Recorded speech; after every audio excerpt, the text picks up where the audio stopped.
Pengarah Pilihan Raya BR Kubang Pasu Ustaz Yusuf Ahmad, SU Kawasan Kubang Pasu, Haji Taib Rahman, Pengarah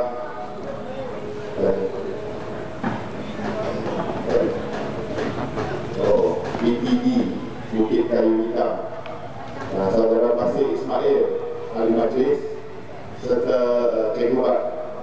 Lama saya tak dengar ceramah Cikgu Bat, tapi ini kali pertama saya berkesempatan, jadi memang akan tunggulah nanti.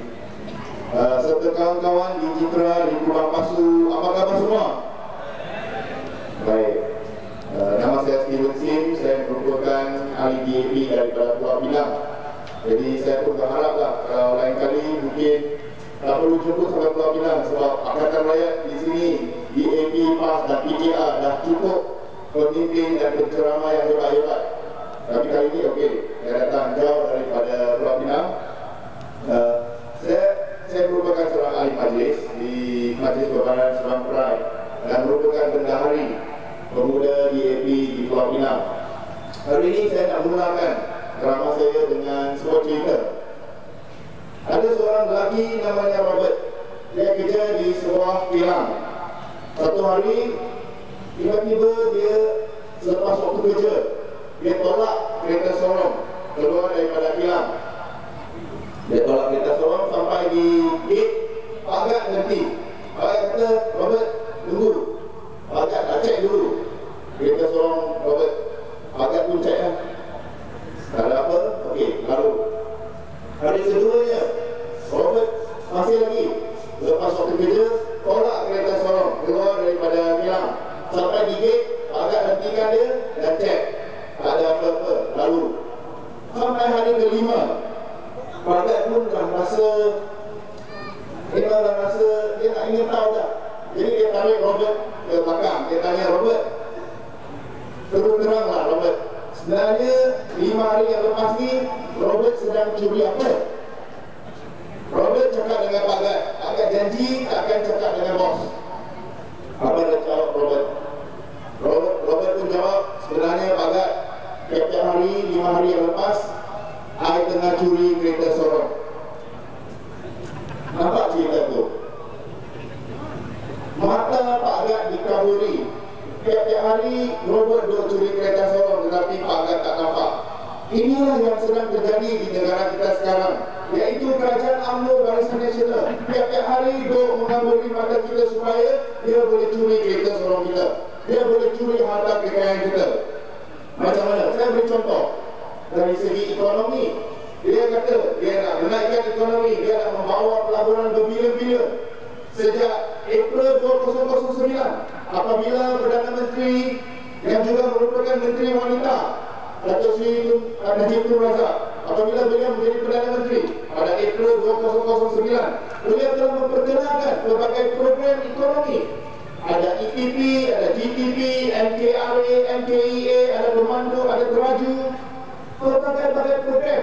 Dan dia kata program ini boleh menaikkan ekonomi negara dan sekaligus menaikkan kesejahteraan rakyat. Adakah ini benar? Tidak. Ini sebenarnya sekadar mengaburi mata kita. Mengapa saya kata begitu? 1 tahun selepas Perdana Menteri kita menjadi Perdana Menteri pada Mei 2010, Menteri di Kerajaan Pusat sendiri, Datuk Seri Idris Jalil, mengatakan bahawa Malaysia sedang menuju bankrupt. Macam mana ni? Dah buat banyak program ekonomi tetapi masih bankrupt. Kita mendapat tahu bahawa hutang negara sekarang dah cecah 55% geluaran kasar negara.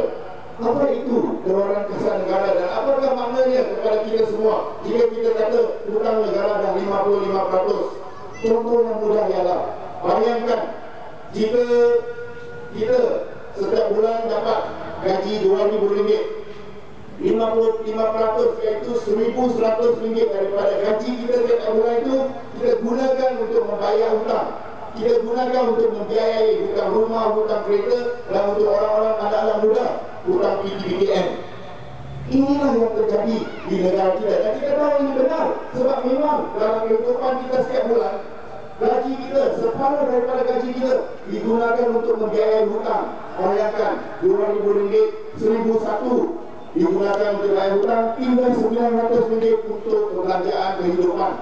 Dan kita akan masuk dalam kitaran hutang. Inilah keadaan ekonomi negara yang Najib buat banyak program itu, tetapi tidak berjaya, masih tidak berjaya membawa negara kita keluar daripada krisis kewangan. Dan apabila kita kata kita nak bantu rakyat, kita nak mengkaji semula PTPTN, kita nak meringankan beban rakyat, Menteri UMNO kata tak boleh. Kalau masukkan PTPTN, orang Melayu rugi. Apa logiknya? Kalau kerajaan membantu memasukkan hutang, termasuklah hutang anak Melayu, bagaimana orang Melayu boleh rugi? Tuan-tuan dan puan-puan, seperti kata Ketua Menteri Pulau Pinang, kerajaan yang membantu rakyat tidak boleh bankrupt. Apabila kerajaan menggunakan duit, menghulurkan duit kepada rakyat, tidak boleh bankrupt. Kerana apabila rakyat mempunyai wang, maka dia akan belanja.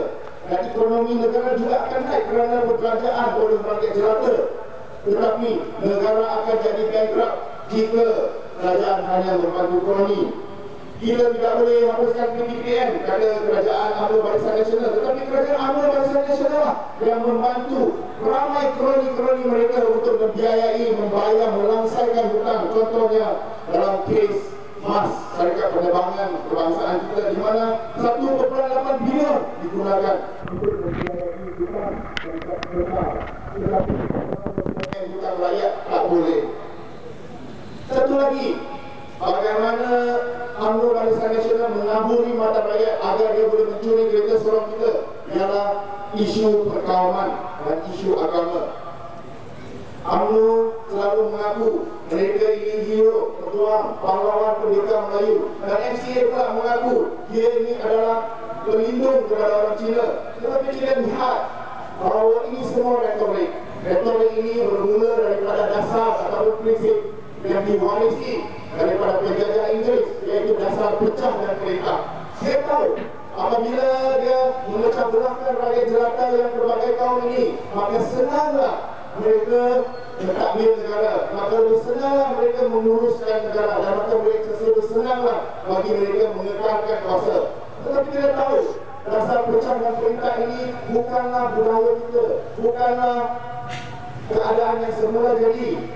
Suka saya memungkinkan satu perbezaan daripada Al-Quran, daripada surah Al-Hujurat, bahawa manusia ini dicipta daripada sepasang lelaki dan wanita dan dijadikan berbagai kaum agar kita semua berkenalan.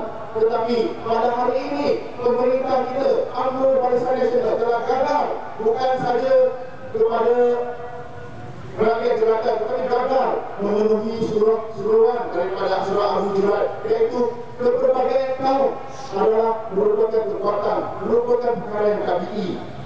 Tuan-tuan dan puan-puan, pada bulan Februari yang lepas, 18 hari bulan Februari, Setiausaha Agung EAP, Saudara Liwani yang juga Ketua Menteri Pulau Pinang, telah berdebat dengan rakan karib, kawan baik, kawan sekatil UMNO Barisan Nasional, iaitu Presiden MCA Datuk Chua Soelek.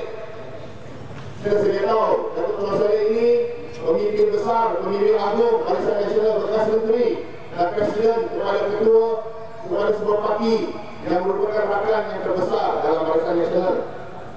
Dalam hujah itu, Chua Soelek, dalam debat itu, Chua Soelek telah melemparkan satu cabaran kepada Lim Baim.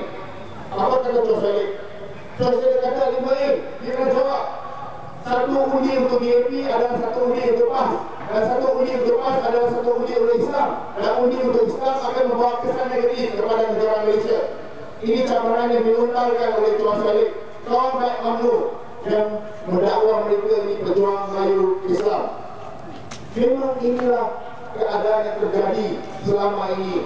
MCA rakan karib UMNO terbiasa menjatuhkan imej kawan-kawan kita, menjatuhkan imej Islam di kawasan orang Cina. Tetapi apabila jawab Lim Baim dalam debat tersebut, dan debat ini memang disiarkan di seluruh negara, jawab Lim Baim iaitu merupakan prinsip BAP mudah sahaja. Lakum din hukum wali adil. Itulah saudara Lim Baim masih belum lagi boleh bercakap Arab, tetapi prinsipnya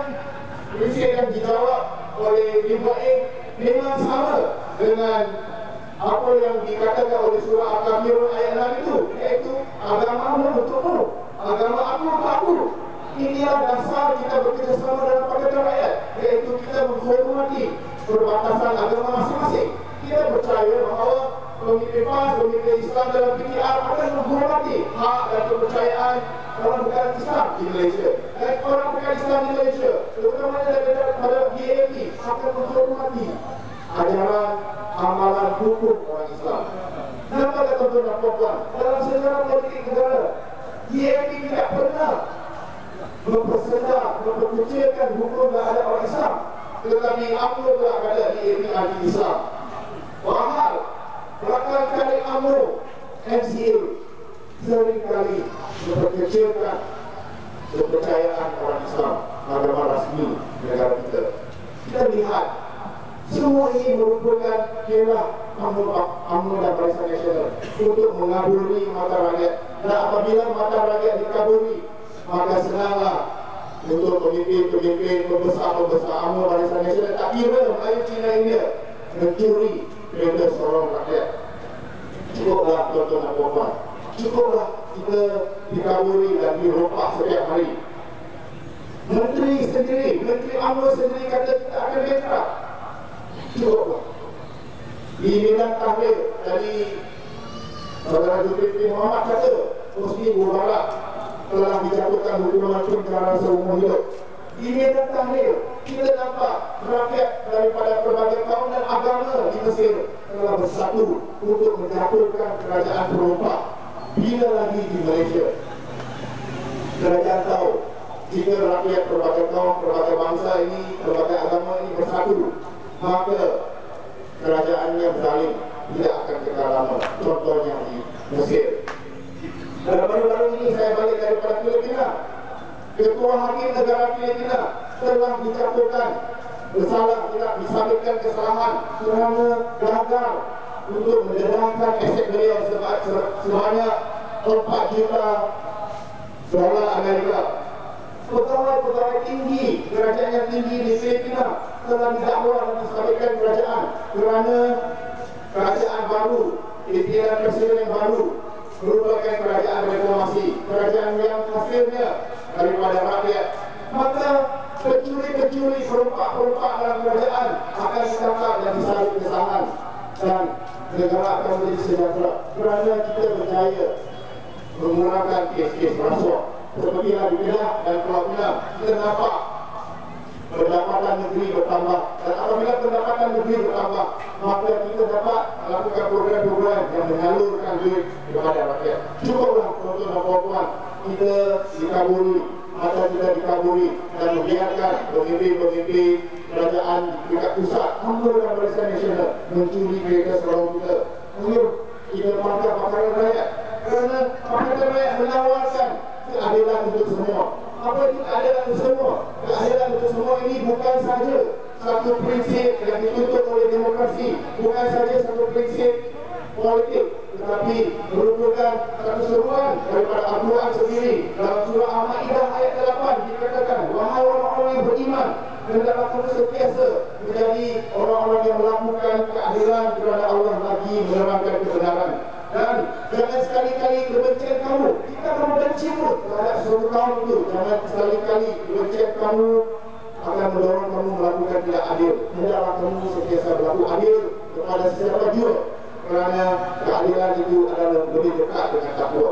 Lihatlah tuan-tuan, ini merupakan tawaran oleh Pakatan Rakyat kepada rakyat Malaysia. Ini merupakan tawaran yang telah disambut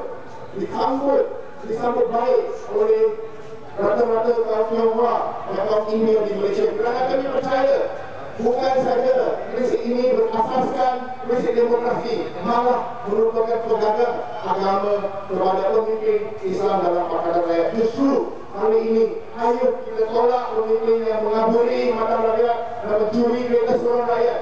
Ayo kita menyambut pemimpin yang menawarkan keadilan kepada semua, keadilan yang bukan sahaja berasaskan demokrasi, tetapi dalam surah Al-Ma'idah ayat 8, kasih biar sehabis kasih, jangan sampai sekadar berabai.